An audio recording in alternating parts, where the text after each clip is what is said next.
Om Namo Bhagavate Vasudevaya.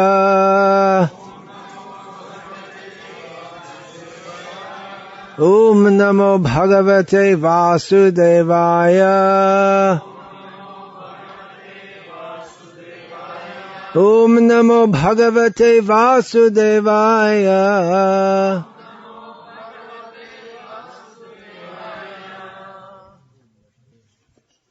Just a reminder that at these festivals we strongly recommend all participants to keep Vaishnav Tilak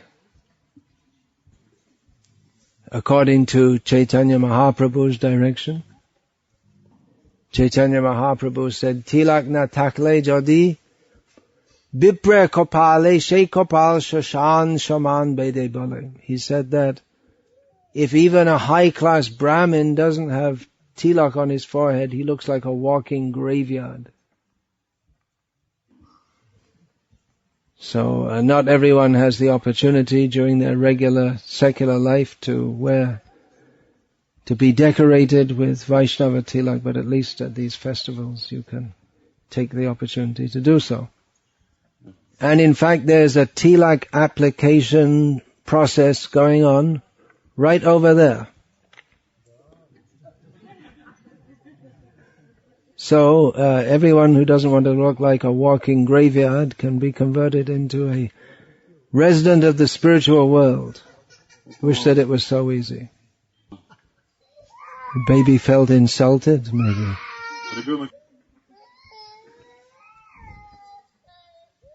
This young boy would like to look like a graveyard. Go, tell him to go. Please. Get that. Tilak. Gaura. You have? No. Obviously in this rainy weather it's difficult to get cloth washed and dried, but nevertheless, if you can also appear in Vaishnav clothing, that would also be better appreciated. As Bhakti Thakur stated when he is describing activities favorable for cultivating Krishna consciousness, Gaura Bhakta Priya Besha Dadhana Tilak Tulasi Mala Shobhamana. He says that I will wear the kind of dress that is liked by the devotees of Chaitanya Mahaprabhu. I will wear, yeah. I will wear, yeah. And further beautified by tilak and tulasi mala.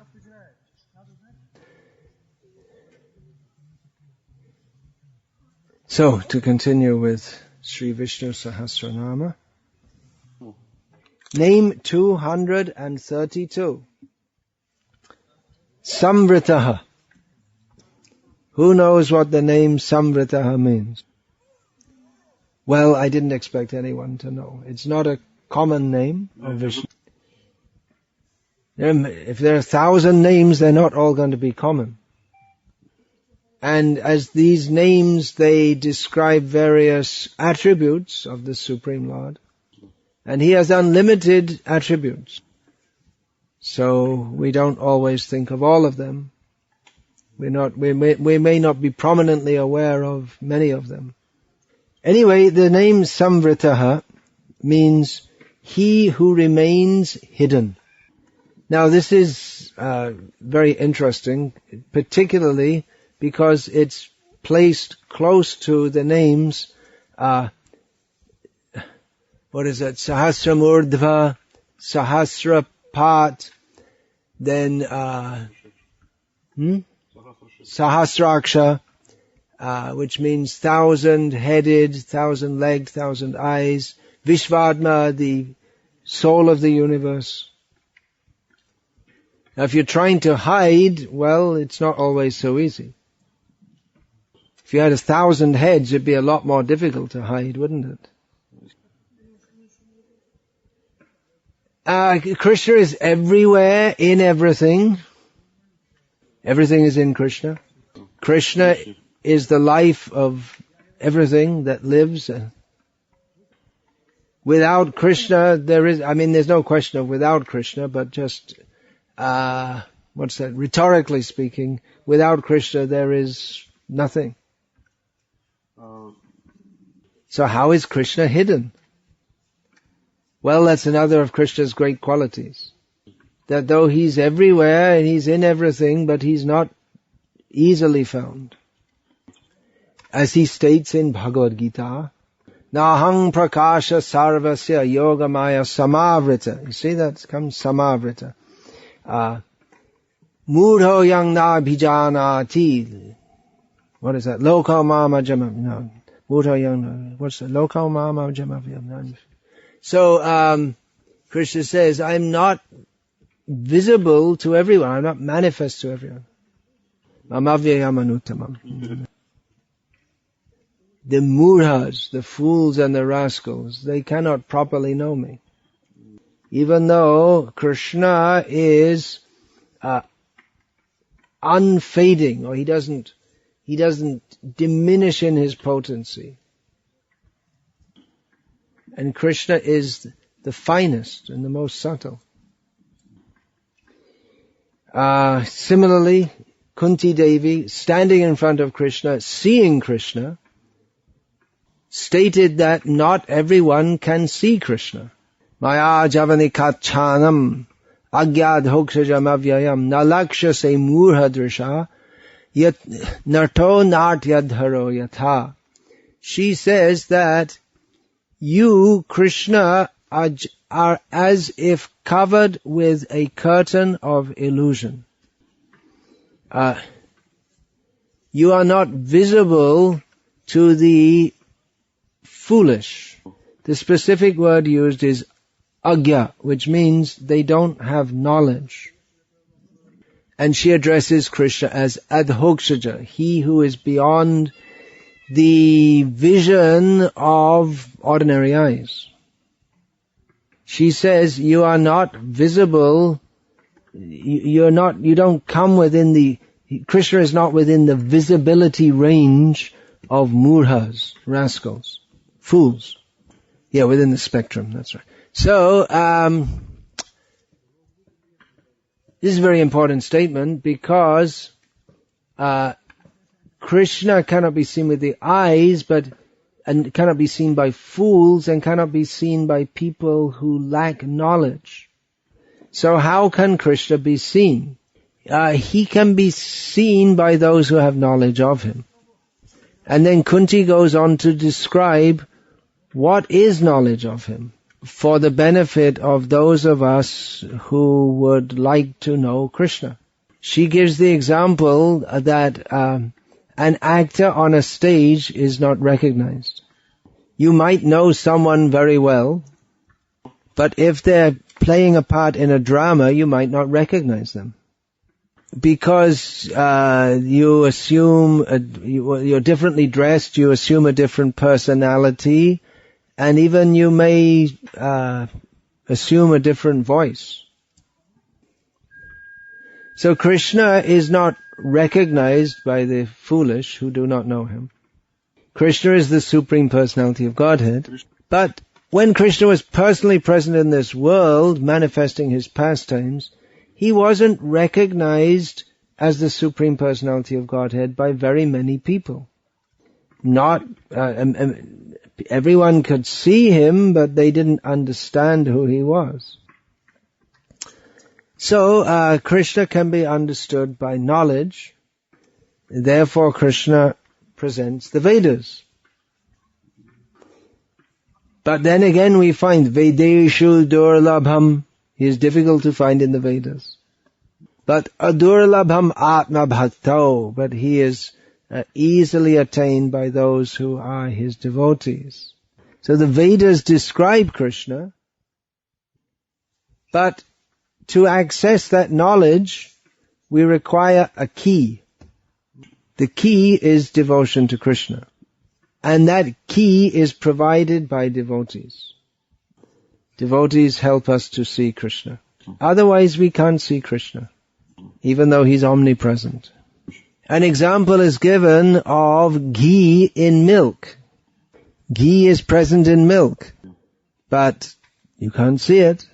You won't even know it's present or how to extract it unless we are instructed by someone who knows.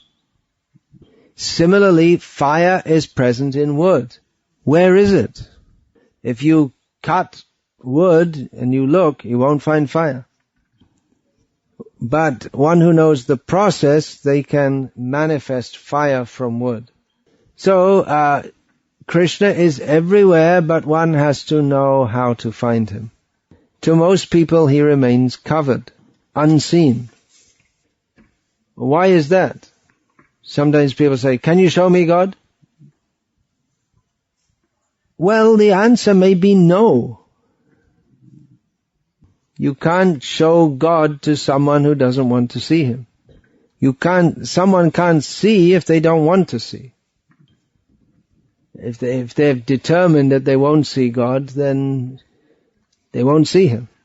Just like Krishna was personally present, and some recognized that he was the Supreme Personality. And the same person, Krishna, others denied that he was the personality of Godhead.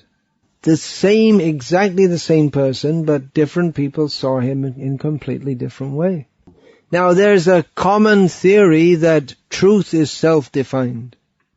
That, well, if you believe in something, okay, that's true for you. If you want to believe in God, okay, that's true for you. If you don't want to believe in God, well, that's true also. That's your own truth. But truth is not self-defined. As Krishna proves by coming to this world, and to people like Shishupal who adamantly insist that Krishna is not the Supreme Personality of Godhead, Krishna proves it. By very efficiently severing his head from his body. I say very efficiently. One feature of Krishna's efficiency in this head-severing operation was that not a single drop of blood fell on the ground. Had it done so, then the whole yajna would have been spoiled because the area would have become contaminated by blood. Shishupal was very cunning in this regard. By insulting Krishna, one of his purposes was to foment a fight. And if any blood had been spilled in that area, then the whole endeavor of Yudhishthira Maharaj would have had to be called off. So that's another. That one name of Krishna will come, Daksha. That means very expert. So in many instances of Krishna's expertise, this is one of them. Krishna cannot be seen by the foolish. Everyone in this material world is foolish. This is the world of ignorance. So in ignorance, it's just the diametric opposite of knowledge. A person in ignorance, he can't recognize even what's for his own good. So just like from goodness, sattva gun, comes knowledge, sattvad sanjayate jnanam. But the tamagun is just the opposite. Sarvatan visparitangs cha. It is just the opposite of sattva gun. So Krishna remains hidden. He doesn't like to show himself to non-devotees. Krishna is interested in love. To those who don't want to love him, he doesn't want to force himself on them. Yeyatamang prapadyante tangs tathaiva bhajami aham mama vartmanu vartante manushav partha savashaha. No one can avoid Krishna. Everyone's somehow or other connected to Krishna. But Krishna reciprocates with everyone according to the way that they approach him. So for persons who are not interested in Krishna, Krishna says he just hides himself from them. They don't want to love Krishna. then you just go on with your life. I won't interfere. But at the same time, as we just were discussing, he is avartana. He turns the wheel of time. So if you want to forget Krishna, he'll agree. Matasmriti jnanam apohanam cha. From him comes knowledge, remembrance and forgetfulness. But if we insist on forgetting Krishna, then we have to remain in the cycle of birth and death. We can't, in all respects, avoid Krishna. But for those who want to avoid Krishna, then they simply remain in the wheel of birth and death, which is turned by Krishna. They meet Krishna in the form of death. Mrityu sarva haraschaham. Krishna says, I am death which takes everything away. So that is that is God for the atheist. God comes as the form of death for the atheist. God means that that power which is overwhelming, which one cannot avoid. So one may proudly and foolishly declare, I don't need any God, I can do everything by myself. But everyone is overwhelmed by death. So for the atheist, they find God also, or he finds them in the form of death, which no one can avoid. Another example of how Krishna is covered is the example of the sun and the cloud. The atheist will say, well, if there's God and you say he's so powerful and so great and all-pervading, then why can't we see him? So the example is given that the sun creates the cloud. By evaporating water from the earth level, the cloud is created by the sun. The cloud is very insignificant compared to the sun. But from our perspective, because we are so small, the sun appears to be covered by the cloud. So in the same way, Maya is created by Krishna. Maya is very insignificant in relationship with Krishna, but nevertheless, from our perspective, Maya covers our vision of Krishna. No.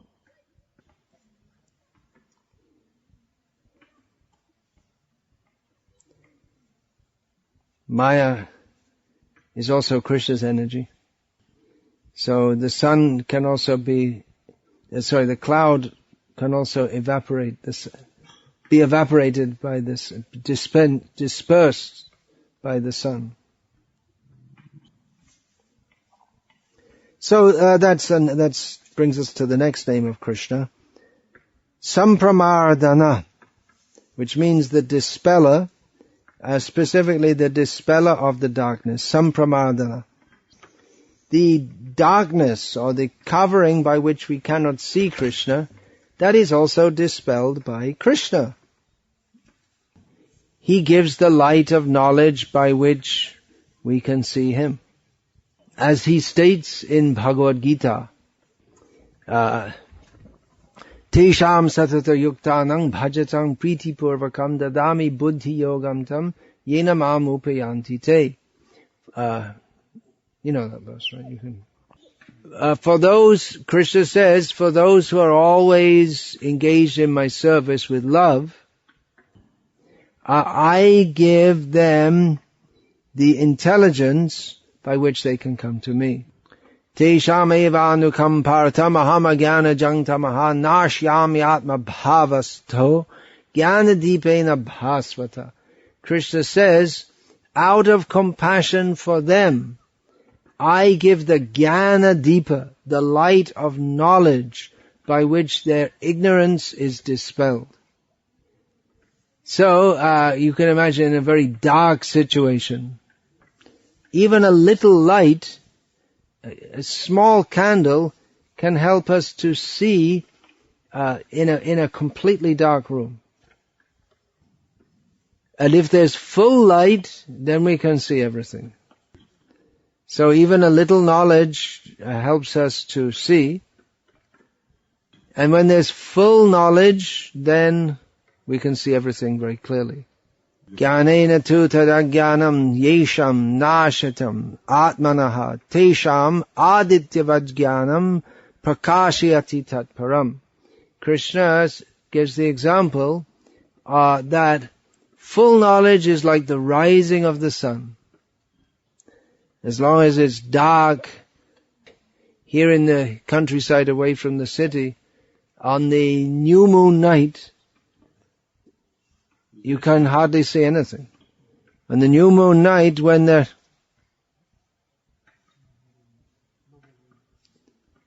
means the Amavasya. Not full moon, new moon. So you can hardly see anything, and especially if there are clouds in the sky, then even if you put your finger in front of your face, you can't even see it. Then if you get a torch, you can see some things. But in the morning when the sun rises, then you can see everything very clearly. So Krishna dispels the darkness of ignorance by giving knowledge of himself. And he did that directly to Arjuna. And he does that generally through the agency of Guru. Now, it may be that there may be full blazing sunlight, and some people still can't see, because they have cataracts.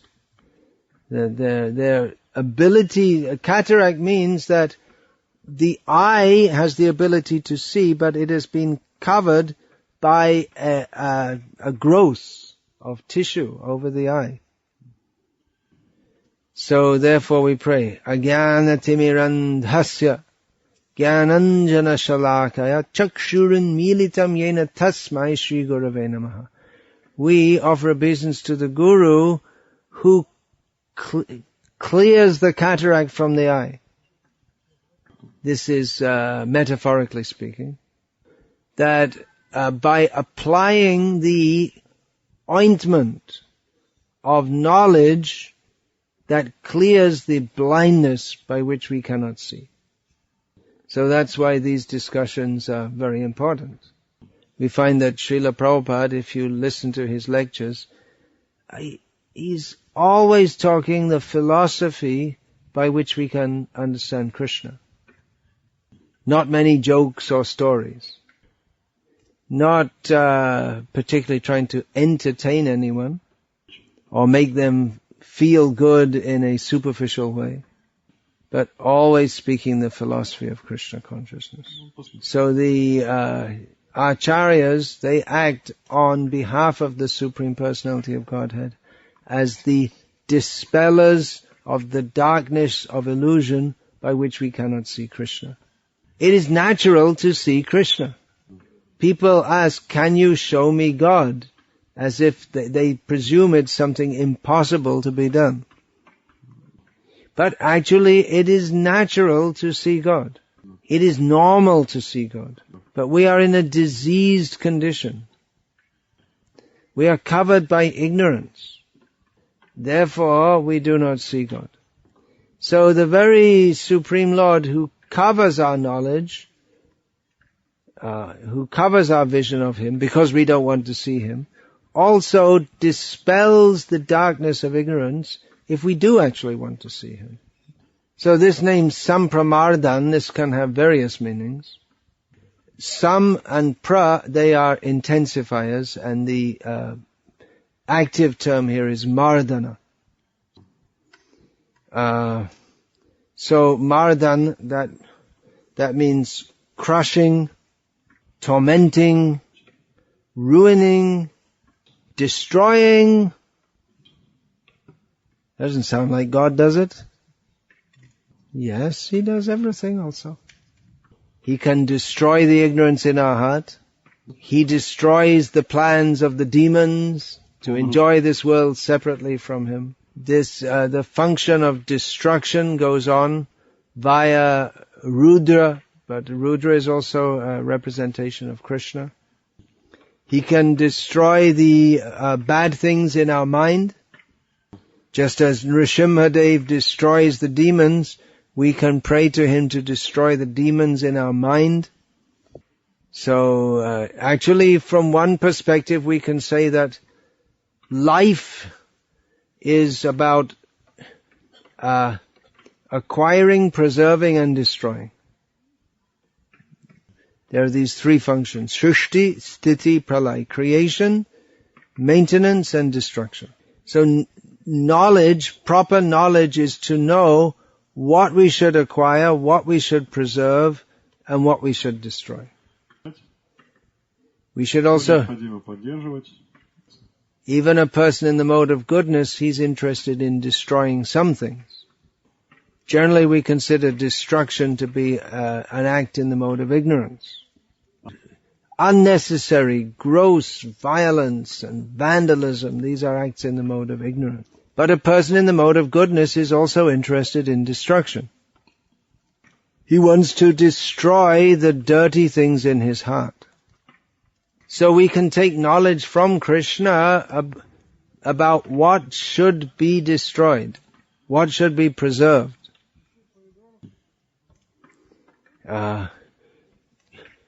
Most of the, or we can say that some of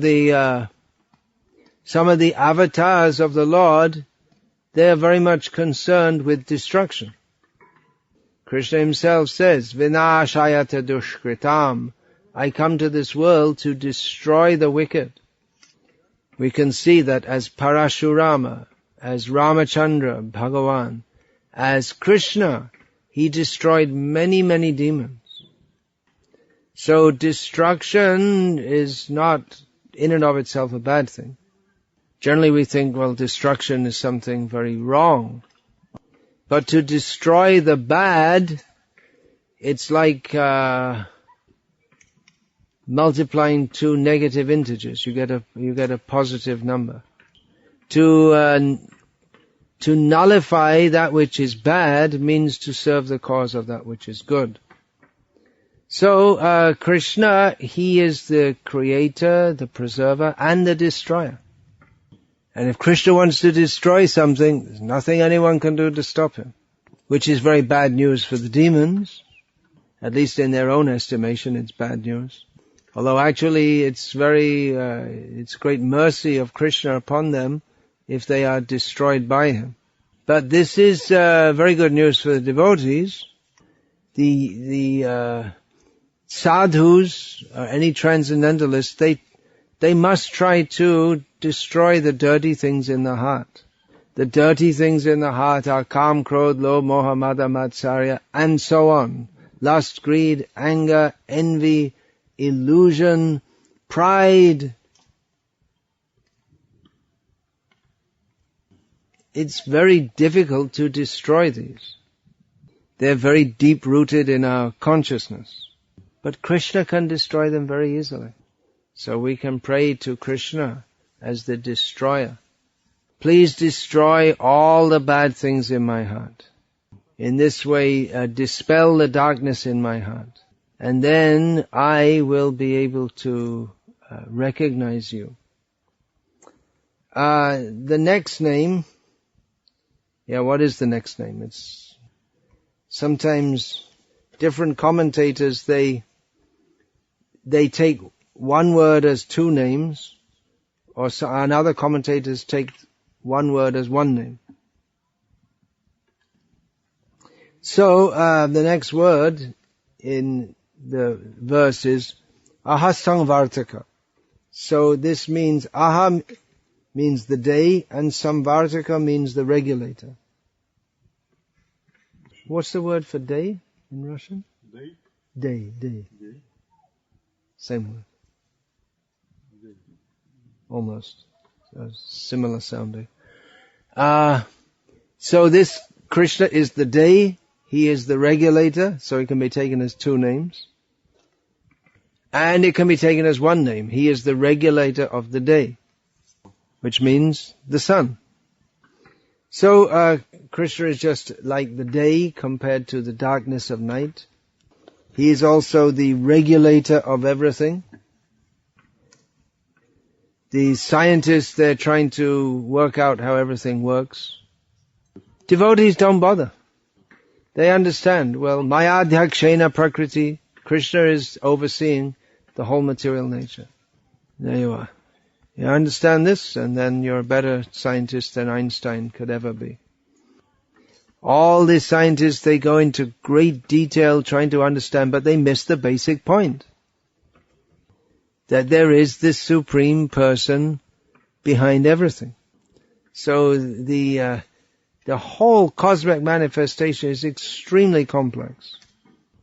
Just in this little corner of it, this which the Earth planet, we're sitting here, and we have been told by scientists that if the Earth's orbit was to very slightly change so that the Earth came closer to the Sun, slightly closer, then very quickly everything would be burned. There'd be no more Tatarstan. It would just be all, not only, there wouldn't be, the whole Earth planet would be burned to a crisp.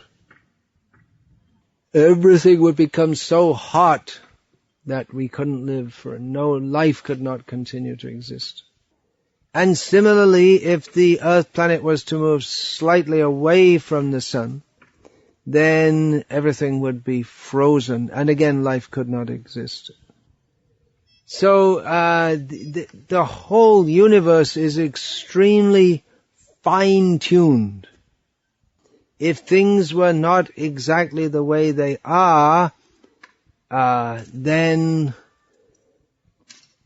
everything we see and know and the manifestation of life on this planet simply could not exist. So how is this all kept in order? It requires an extremely fine regulation. So to regulate something, that requires a knowledge of how to do so and the ability or the power to do so also. So Krishna has unimaginable power to regulate the movements of all the planets, and just unimaginable, inconceivable intelligence of how to do so. Krishna regulates at the universe, at the cosmic level, even at our level we can see how our body is a regulated organism.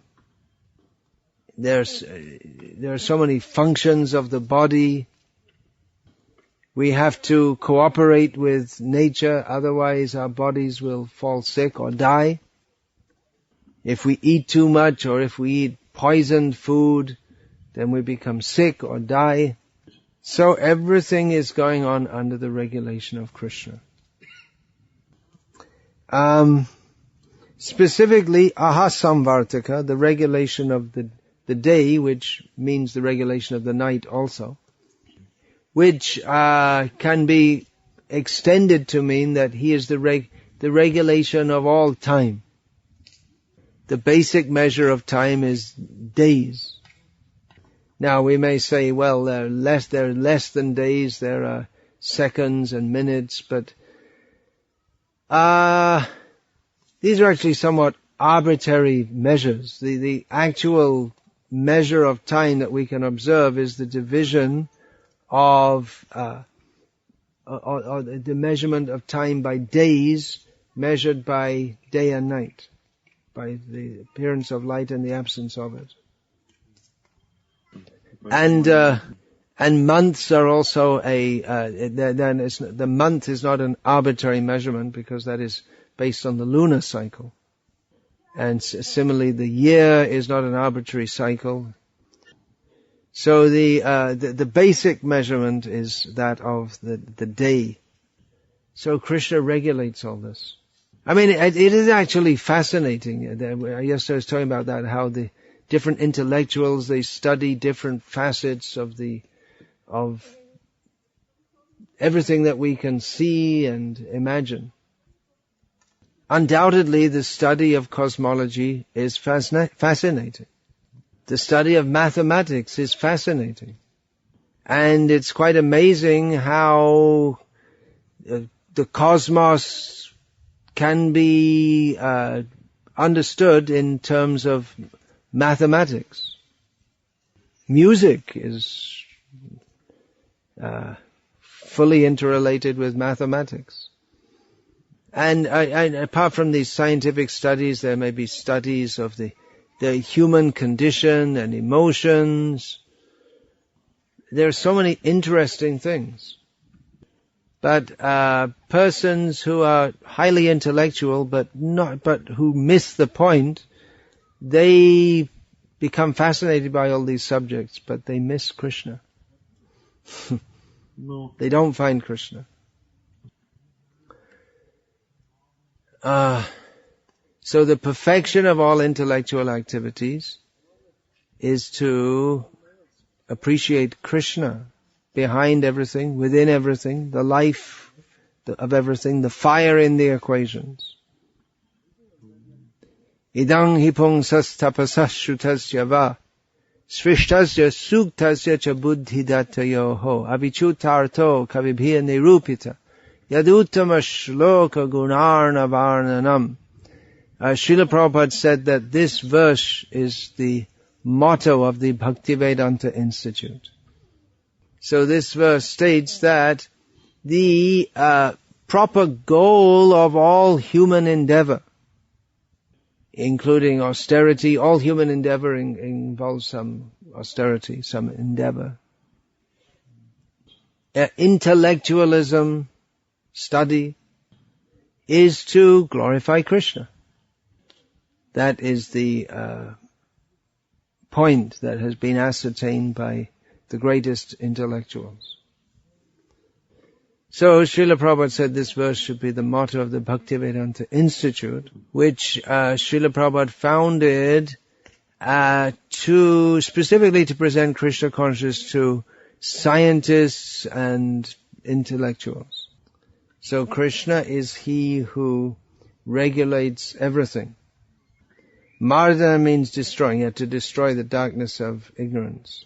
He crushes evil people, and he crushes the residual evil tendencies within devotees. Devotee means they're a very good person. Sometimes someone says to me that so-and-so is a very nice devotee.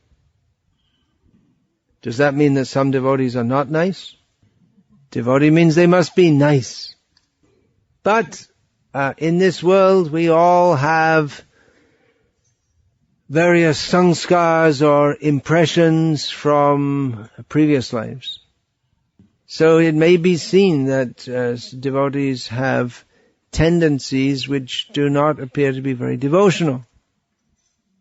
But if devotees sincerely practice devotional service, then we should know that Krishna, he will destroy those residual, unwelcome tendencies.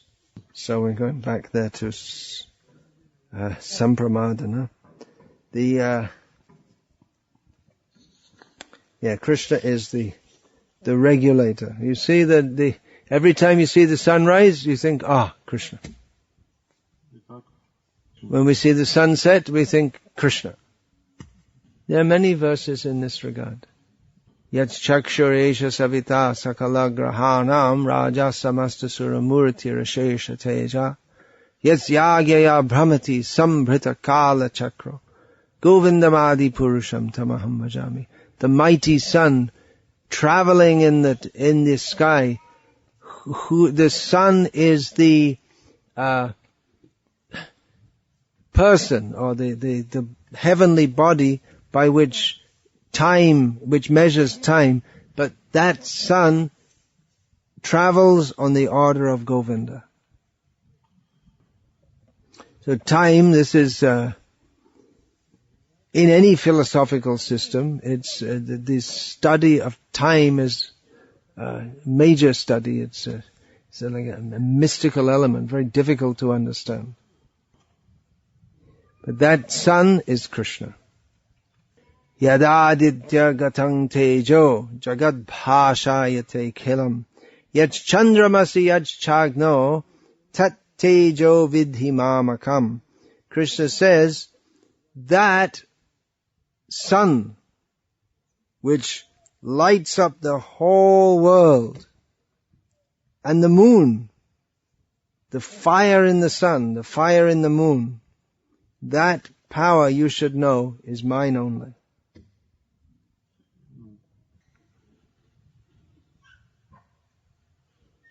So, this samvartakah, that also means destroyer. Samvartakah. So in that sense, the name is similar to Sampramardanah. Time is the greatest destroyer. Krishna states in Bhagavad Gita, of destroyers I am time. Kalo damyatam. So in this way, with this Vishnu Sahasranama, that's traditionally recited daily by many brahmanas as a daily practice. So in this way they become accustomed to seeing Krishna in everything and in so many ways. So at least once in our life we can consider all these points. Chaitanya Mahaprabhu gave us a very simple process of chanting the Hare Krishna mantra. But we should also try to understand, who is this Krishna? Krishna is not some ordinary person. We're chanting Krishna's name, not any other name. We can also, just as in Vishnu Sahasranam, we discuss the qualities of Vishnu, so we can also discuss the qualities of various demigods. But the qualities of demigods, they cannot come anywhere near the qualities of Krishna. So better that we discuss the qualities of Krishna. That will purify us. People discuss the qualities of sports stars, politicians. They also have their opponents. The politicians also have their opponents. In this country, many people, they praise one person by the name of Putin, and many people, they are against him. Well, in the same way, of course, Krishna is unlimitedly greater than Gospodin Putin. I think that's how you say it. But we can understand a little, but there's some people praise Krishna, some people are against him.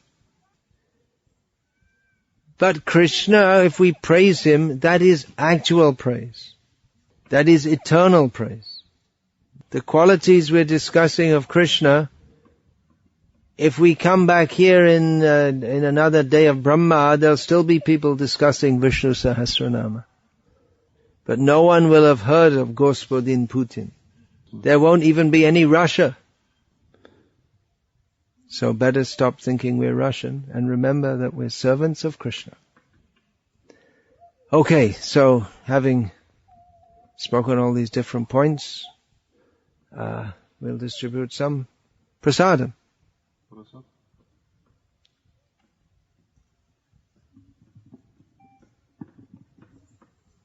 Hare Krishna, Krishna Krishna, Hare Hare, Hare Rama, Rama Rama, Hare Hare.